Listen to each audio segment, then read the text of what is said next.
ఈరోజు తెలంగాణ రాష్ట్రంలో కావచ్చు గో గో చట్టం చేయవలసినటువంటి ఒక బాధ్యత కేంద్ర ప్రభుత్వం పైన ఉన్నది. మేము గోహింస చేస్తున్నటువంటి వాళ్ళ అందరి మీద చాలాసార్లు మేము కొన్ని దాడులు చేయడం జరిగింది. మా శివసేన పార్టీ పరంగా గోలను రక్షించవలసిన ఒక బాధ్యత భారత ప్రభుత్వం పైన ఉన్నది. ఈరోజు ఈ యొక్క భారత ప్రభుత్వము మరి ఆవు మా ఇంటి దేవత, మా ఇంటి మహాలక్ష్మి, మా ఇంటి కల్పవృక్షం అని చెప్తున్నటువంటి భారతీయ జనతా పార్టీ నాయకులకు నేను చెప్పదలుచుకున్నాను. ఈరోజు మీరు గోచట్టం తీసుకురండి. కేంద్రంలో మీ ప్రభుత్వం ఉంది. ఇక్కడ రాష్ట్రంలో ఒక మాట మాట్లాడుతూ కేంద్రంలో ఒక మాట మాట్లాడుతున్నటువంటి బీజేపీ 2.5 ధోరణి మాలి గోవులను రక్షించవలసిన ఒక బాధ్యత ఈ యొక్క భారతీయ జనతా పార్టీ పైన ఉన్నదని చెప్పి ఈరోజు శివసేన పార్టీ పరంగా నేను చెప్పదలుచుకున్నా.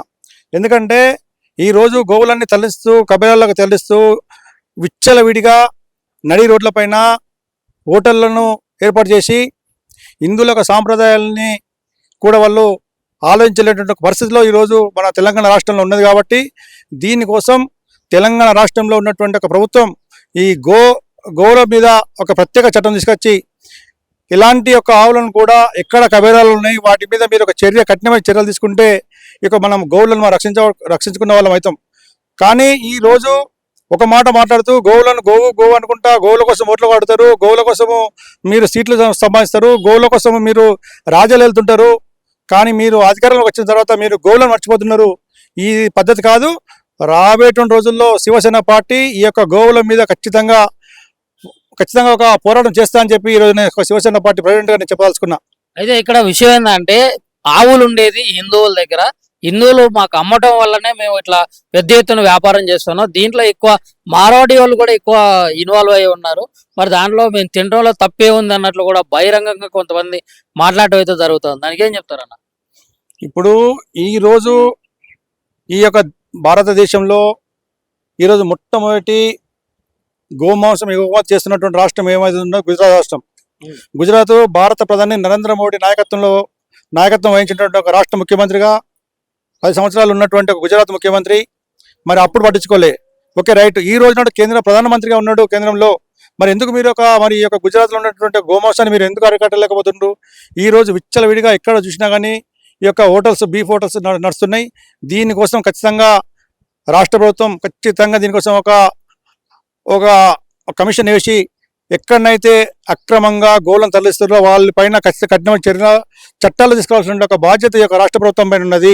ఎక్కడనైతే హోటళ్లలో కూడా కబేరాలు చాలా నడుస్తున్నాయి. ఎక్కువ మటుకి మొత్తం గోమాంసమే ప్రచారం అది నడుస్తుంది. వీటి మీద కూడా మీరు ఖచ్చితంగా ఒక ప్రత్యేక శ్రద్ధ పెట్టి గోవులను రక్షించుకోవాల్సిన బాధ్యత మన యొక్క ప్రతి ఒక్క హిందూ పైన ఉందని చెప్పి నేను ఈ యొక్క శివసేన పార్టీ పరంగా నేను చెప్పదలుచుకున్నా. ఇప్పుడు బీఫ్ హోటల్స్ నడుస్తున్నాయి అంటున్నారు కదా, ఏ ప్రాంతాల్లో మీరు ఎక్కువగా నడవటం గమనించారు? చూస్తున్నామండి, చాలా చోట్ల ఉన్నాయి. ఇప్పుడు మన సికింద్రాబాద్లో కానీ అక్కడ మన రాంగోపాల్పేటలో అక్కడ ఇంకా చాలా ఉన్నాయి. అంటే ఇప్పుడు ఒక చోట నడుస్తుందంటే ఒక చోట చెప్పొచ్చు. కానీ హైదరాబాద్లో చాలా చోట్ల చాలా రకాలుగా విచ్చలవిడిగా నడుస్తున్నాయి. ఒక్క చోట చెప్పడానికి రాదు, చాలా ఉన్నాయి. కానీ వాటి మీద ప్రతి ఒక్క దానిపైన మీరు ఖచ్చితంగా ఒక నిఘా వ్యవస్థను పెట్టి మన గోవులను రక్షించుకోవాల్సిన బాధ్యత మన అందరిపైన ఉన్నది. ఎందుకంటే ఈ రోజు మనం పాలు తాగుతున్నాం అంటే అన్ని కూడా కల్తీపాలే. ఆవు లేనిది పాలు లేవు, పాలు లేనిది తల్లి లేదు. మామూలుగా మన తల్లి లాంటి మనం తల్లిని ఆవుని చంపుకుంటున్నామంటే ఒక తల్లిని చంపుకుంటున్నట్టే ఈ రోజు మన పాలు తాగుతున్నాం. మన అన్ని విషమైన పాలే ఈ రోజు అన్ని కల్తీపాలే. మన ఆవులను రక్షించుకుంటే రాబోయేటువంటి తరాలకు మనము వాళ్ళ జీవనాధారాన్ని చూపెట్టినట్టు ఉంటుందని చెప్పి నేను ఈరోజు చెప్పాల్సుకున్నా. అయితే ఇక్కడ లోకల్ లీడర్ల అండదండలతోనే ఇవి విచ్చలవిడిగా నడుపుతున్నారు. అది పార్టీలకు అతీతంగా, అంటే బీఆర్ఎస్ కావచ్చు, బీజేపీ కావచ్చు, కాంగ్రెస్ కావచ్చు. అంటే ఇప్పుడు బీజేపీకి నుంచి కార్పొరేటర్ గా ఉన్నా గానీ వాళ్ళు ధర్మం లేకుంటే హిందుత్వం అనే ఒక ముసుగులో హిందువులన్నీ ఓట్లు దండుకొని వాళ్ళు గెలవడం అయితే జరుగుతూ ఉంటుంది. మరి వాళ్ళు కూడా ఇట్లా ఈ విధంగా చేయడం. ఈ రోజు భారతీయ జనతా పార్టీ ఈ రోజు ఎంఐఎం తోటి కుమ్మక్కై ఈ రోజు ఎంఐఎం తిట్టుకుంటూ వాళ్ళకు పార్టీ ఫండ్ ఇస్తూ ఎంఐఎం పార్టీని కూడా ఈ రోజు ఓన్లీ చార్మినార్ ప్రాంతానికే ఉన్నటువంటి ఒక ఎంఐఎం పార్టీ ఈ రోజు భారతదేశం మొత్తంలో కూడా ఎంఐఎం పార్టీ పోటీ చేస్తుందంటే దీని వెనుక ఎవరున్నారో ఒక్కసారి ప్రతి ఒక్క హిందూ కూడా ఆలోచించవలసిన అవసరం ఉంది. ఈ రోజు ఈ ఎంఐఎం పార్టీకి దండ ఇచ్చేది భారతీయ జనతా పార్టీ. ఈ భారతీయ జనతా పార్టీ లేకపోతే ఆయనే చార్మినార్ దాటి పోయేటువంటి వ్యక్తి కాదు. ఈ రోజు ఎంఐఎం పార్టీని తిడుతూ ఓన్లీ వీళ్ళు ఎలక్షన్లు అప్పుడే కులం మతం వర్గం అని తీసుకొచ్చి భేదప్రాలు తీసుకొచ్చి ఓట్లు అడిగేటువంటి పార్టీ భారతీయ జనతా పార్టీ. ఎలక్షన్లు అయిపోయిన తర్వాత మళ్ళీ కలుపుకొని పోతారు. ఈ రోజు గో గురించి మాట్లాడతారు, ఎలక్షన్ అయిపోయిన గో గుర్తురాదు వీళ్ళకు. ఎలక్షన్ల ముందు గో గుర్తుకొస్తుంది, మతం గుర్తుకొస్తుంది, కులం మతం గుర్తుకొస్తుంది, అన్ని గుర్తుకొస్తాయి. కానీ ఎలక్షన్ అయిపోయినాక వీరి రాజకీయం వీళ్ళకు ఈ రకం నడుస్తుంది. వీటన్నిటి మీద కూడా కాదు, ప్రతి ఒక్క హిందూ అయినటువంటి ప్రతి ఒక్క వ్యక్తి కూడా ఈ రోజు గోవుల గురించి ఆలోచించవలసిన అవసరం ఉందని చెప్పి మేము శివసేన పార్టీ పరంగా మేము కోరుకుంటున్నామండి. గో రక్షణ కోసం మరి ఎటువంటి కార్యాచరణ చేపట్టబోతా ఉన్నారు? మరి హిందువులు దీని మీద ఒక కట్టుదిట్టం అనేది ఉండాలని చెప్పి చెప్తా ఉన్నారు కదా, మరి ఎటువంటి ప్లానింగ్ చేయాలని? మేము గోరక్షణ చట్టం తీసుకురావాలని చెప్పి ఢిల్లీలో జంతర్ మంతర్ దగ్గర చాలా పెద్ద ఎత్తున దీక్ష పెట్టాలని చెప్పి ఒక రోజు నిరాదీక్ష చేద్దామని చెప్పి మేము శివసేన పార్టీ పరంగా మేము అనుకోవడం జరిగింది. అత్తర్లోనే ఢిల్లీలో జంతర్ మంతర్ దగ్గర ఖచ్చితంగా కేంద్ర ప్రభుత్వానికి కనువిప్పే విధంగా మేము అక్కడ ప్రోగ్రామ్ చేస్తున్నాము. దీనికి ఒక ప్రతి ఒక్క హిందూ కూడా కదిలి రావాల్సిన అవసరం ఉంది, మనం ఆవులను కాపాడుకోవాల్సిన అవసరం ఉందని చెప్పి ఈరోజు మేము శివసేన పార్టీ పరంగా చెప్పదలుచుకున్నాం. అయినప్పటికీ కూడా మీరు ఎన్నిసార్లు హెచ్చరిస్తా ఉన్నా, ఎన్ని కంటైనర్లు పట్టుకున్నా కానీ ఇంకా ప్రతిరోజు కూడా పోతూనే ఉన్నాయి. మరి ఇది అంటే ఎవరు ఫాల్ట్ అన్నట్లు? అంటే ఇన్ని చెక్ పోస్టులు ఉంటాయి, ఇంతమంది అధికారులు కళ్ళు కప్పి మరి పోవడం అనేది ఎట్లా సాధ్యమవుతుంది? ఇంత పెద్ద నిఘా సీసీ కెమెరాలు కానీ ఇవన్నీ ఉన్నప్పటికీ కూడా ఈరోజు దొంగ ఇద్దరు ఒక తిరిగి అయినప్పుడు దొంగ దొరికినప్పుడు దొరకడు. దొంగ ఇద్దరు ఒకటే అయినప్పుడు ఎవడు పట్టుకుంటాడు? ఈ రోజు కండాలు కనిపిస్తున్నాయి, అన్ని కనిపిస్తాయి, కళ్ళ ముందు జరుగుతున్నట్టు చేస్తుంది. అంతా చాటు వస్తుంది కాదు, కళ్ళ ముందు కూడా జరుగుతుంది. ఓడు పట్టుకున్న ఒక రోజే గుర్తుకొస్తారు, మళ్ళీ తర్వాత ఆ విషయం గురించి మర్చిపోతారు. అది కాదు, కేంద్రంలో ఉన్నటువంటి ఒక భారతీయ జనతా పార్టీ దీనిపైన ఖచ్చితంగా ఒక చట్టం తీసుకురావాల్సిన అవసరం ఉంది. గోమాత చట్టం. ఇప్పుడు నరేంద్ర మోడీ గారు గోవుకు అన్నం పెడతాడు, తిండి పెడతాడు, ఫోటో దిగుతాడు, అయిపోతుందా? అది కాదు కదా, నువ్వు రక్షించాల్సిన బాధ్యత పైన ఉంది. నీకు ఈరోజు భారతదేశంలో ఒక అత్యున్నటువంటి ఒక స్థానంలో ఉన్నావు, భారతదేశ ప్రధానమంత్రిగా ఉన్నావు. నువ్వు తెస్తానటువంటి చట్టం తీసుకొచ్చి ప్రజలకు నువ్వు ఒక హిందువులలో నువ్వు హిందువు అన్నట్టు తెలుసుకోండి. కానీ ఈ రోజు నువ్వు ఆ చట్టం ఎందుకు తీసుకొస్తావు, నీ ఎన్నుకున్నటువంటి శక్తులు ఏంటివి, దాన్ని కూడా చెప్పాల్సిన అవసరం ఉంది. నీవు వెంటనే కేంద్రంలో నువ్వు గోమాత మీద చట్టం తీసుకోవాల్సిన అవసరం ఉంది. నువ్వు త్రిపుల్ తలాక్ చట్టం తీసుకొస్తావు, సంతోషం. ఈ రోజు కేంద్ర ప్రభుత్వంలో ఉన్నటువంటి నరేంద్ర మోడీ ప్రభుత్వం అధికారంలో వచ్చిన తర్వాత సాధ్యం కావు అనుకున్నటువంటి చట్టాలను తీసుకొచ్చిన 370 దాన్ని రద్దు చేసినారు, త్రిపుల్ తలాక్ చట్టాన్ని రద్దు చేశారు. మరి గోమాత చట్టాన్ని తీసుకొస్తలేరు మీరు కేంద్రంలో, ఎందుకు ప్రవేశపెడతలేరు? పట్టవలసిన బాధ్యత మీ పైన లేదా? మేము హిందువు కాదా? హిందువు దేవుల పేరు చెప్పుకొని ఓట్లు అడిగే రాముడు అని చెప్పి రామాలయం మీద మీరు రాముడి మీద ఓట్లు అడిగేటువంటి మీరు గోమాత మీద ఖచ్చితంగా మీరు నెక్స్ట్ ఎలక్షన్లు రావాలంటే గోమాత మీద చట్టం తీసుకొచ్చి గోవులను రక్షించవలసిన బాధ్యత కేంద్ర ప్రభుత్వం పైన ఉన్నది. గోవా చట్టం తీసుకొచ్చినటువంటి బాధ్యత కేంద్ర ప్రభుత్వం ఉన్నది. మీరు వెంటనే పార్లమెంట్లో ఈ యొక్క బిల్లును ప్రవేశపెట్టండి. దీనికి ఎవరు కూడా వ్యతిరేకించారు.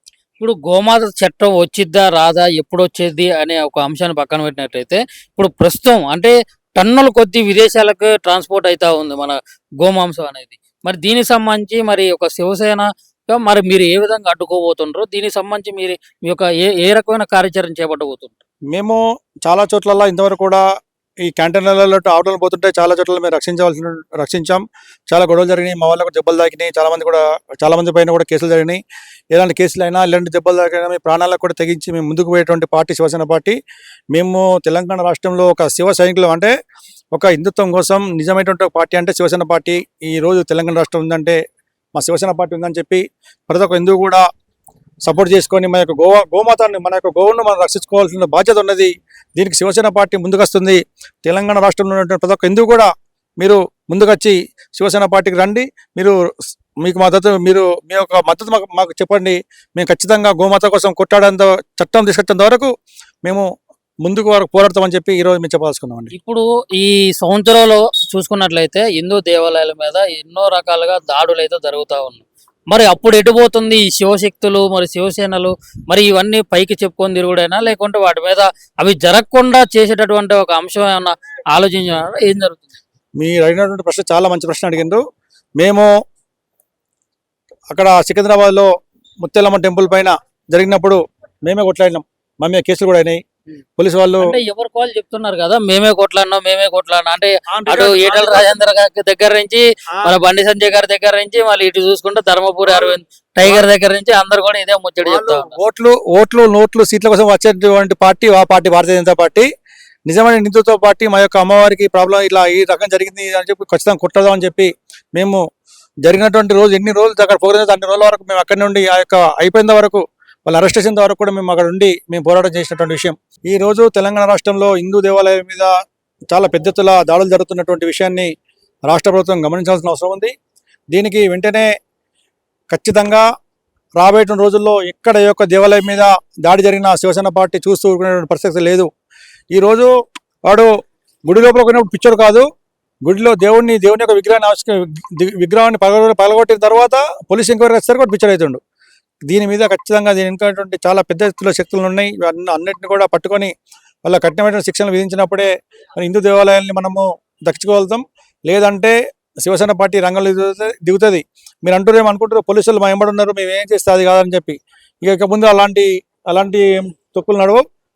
ఖచ్చితంగా శివసేన పార్టీ ఎక్కడ దేవాలయం మీద దాడి జరిగినా ఫస్ట్ మొట్టమొదటిగా స్పందించేటువంటి పార్టీ, పోరాటం చేసేటువంటి పార్టీ, ఆ యొక్క చేసినటువంటి వాళ్ళ మీద కేసులు బుక్ అయ్యేంత వరకు కూడా పోరాటం చేసేటువంటి పార్టీ శివసేన పార్టీ ఉంటుందని చెప్పి ఈరోజు నేను శివసేన పార్టీ ప్రెసిడెంట్గా చెప్పాల్సుకున్నా. ఇప్పుడు గతం కన్నా కానీ చూసుకున్నట్లయితే ఈ కాంగ్రెస్ ప్రభుత్వం ఎప్పుడైతే ఏర్పాటైందో ఈ ప్రభుత్వంలోనే అంటే ఆ వారానికి ఒకటో లేకుంటే నెలకు ఒకటో లేకుంటే ఎక్కువగా అంటే గతంలో చూసుకున్నట్లయితే ఎక్కువగా జరుగుతున్నటువంటి సందర్భం. మరి దీనిపై మీరు ఏం చెప్పదలుచుకున్నారు?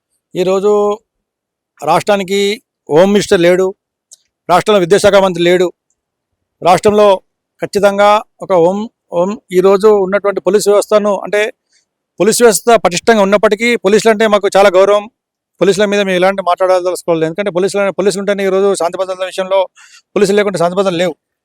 కాకపోతే ఇక్కడ జరుగుతున్న దేవాలయాల మీద జాడలు జరుగుతున్నటువంటి వాళ్ళందరినీ కూడా మీరు కఠినంగా శిక్షిస్తే వేరే వాడికి ఈరోజు వీడు దేవాలయం మీద దాడి చేసిన వ్యక్తిని వాడు చేసినటువంటి వాడి శిక్షను ప్రజలకు చూపిస్తే నెక్స్ట్ వేరే వాడు కూడా వాడు దేవాలయాల మీద దాడి చేయడు.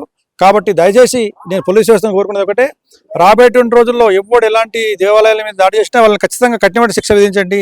ఇప్పుడు ఆంధ్రాలో చూపిస్తున్న ఏమన్నా తప్పు చేస్తే వాళ్ళని రోడ్డు మీద నడిపించుకుంటూ కొట్టుకుంటూ తీసుకుపోతున్నటువంటి వ్యవస్థను మనం చూస్తున్నాం. అదే వ్యవస్థ కూడా మన తెలంగాణలో వస్తే వేరే చేసేవాడిని కూడా భయం పుట్టేటువంటి విధంగా మీరు చేయండి అని చెప్పి ఈరోజు మేము తెలియజేసుకుంటున్నాం. ఇప్పుడు ఓపెన్ గా మీరు ఏం చెప్తారు శివసేన తరపు నుంచి? అంటే ఏం చెప్తారు? శివసేన పార్టీ పరంగా మేము ఏం చెప్పాలనుకున్నామంటే తెలంగాణ రాష్ట్రంలో హిందుత్వ పార్టీ శివసేన పార్టీ, తెలంగాణ రాష్ట్రంలో దేవాలయాల మీద దాడులు జరిగినప్పుడు పోరాటటువంటి పార్టీ శివసేన పార్టీ. ఈరోజు కులం పేరుతో మతం పేరుతో వర్గం పేరుతో భాష పేరుతో విభజిస్తూ పాలిస్తున్నటువంటి భారతీయ జనతా పార్టీకి ధీటైన హిందుత్వ పార్టీ ఏదైనా ఉందంటే అది ఈరోజు తెలంగాణ రాష్ట్రంలో శివసేన పార్టీ ఉందని చెప్పి ఏ ఒక్క హిందువైనా ఎక్కడ ఎలాంటి ఏమన్నా హిందుత్వం మీద ఎక్కడ దాడి జరిగినప్పుడు మా శివసేన పార్టీ యొక్క ఆఫీస్కి రండి, మమ్మల్ని సంప్రదించండి, మీ యొక్క సమస్య పరిష్కారం ఎంతవరకు శివసేన పార్టీ పోరాటం చేస్తారని చెప్పి ఈరోజు మేము ఈ యొక్క మీడియా పరంగా మేము తెలియజేసుకుంటున్నాం.